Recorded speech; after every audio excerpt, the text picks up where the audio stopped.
Ouvrons à présent une page sur le tourisme vert dans ce journal. Depuis le début du déconfinement, les touristes recherchent des lieux peu fréquentés et l'arrière-pays s'y prête à merveille. Dans les Alpes-Maritimes, la vallée de l'Estéron possède des structures géologiques remarquables et des sites de baignade qui attirent déjà les touristes. Sortie découverte en compagnie de 2 enquêteurs d'un guide de voyage signé Pascal Varnier et Séverine Neckelmann.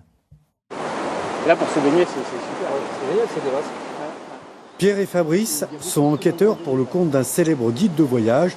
Habitués des périples à l'autre bout du monde, ils ont découvert récemment la vallée de l'Estéron, à quelques kilomètres de Nice. L'Estéron, il y a 28 rivières sauvages en France, et c'est une de ces 28 rivières.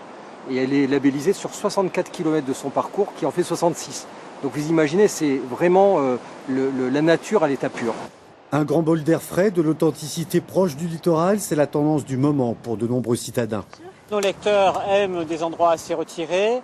Après une petite, on va dire 20 minutes de marche, on arrive dans cet endroit-là qui est quand même très beau, isolé, retiré. Et je pense que dans la situation sanitaire actuelle, c'est un peu ce qu'on recherche. En ce week-end printanier, des groupes d'amis et des familles sont venus se baigner dans les vasques de l'Estéron. Pour nos 2 enquêteurs, c'est l'occasion de rencontrer leurs lecteurs. C'est un endroit spontanément que vous conseilleriez à des amis, à des copains, à de la famille, en fonction de l'âge, de je sais pas. Nous, on utilise souvent le guide du routard quand on est à l'étranger, et puis on s'est dit pourquoi pas l'utiliser aussi dans une région qui est la nôtre, puisque finalement on pense bien la connaître alors que non. De savoir ce qu'un groupe de jeunes comme ça va penser d'un lieu, ça nous permet aussi de savoir si c'est intéressant d'en parler ou pas. Moi je peux aimer, mais c'est très subjectif, et donc ça permet aussi d'avoir une autre vision et de se dire ça peut plaire aux jeunes, peut-être pas aux moins jeunes. Quand le déconfinement total aura eu lieu, Fabrice et Pierre reprendront les guides sur les destinations lointaines.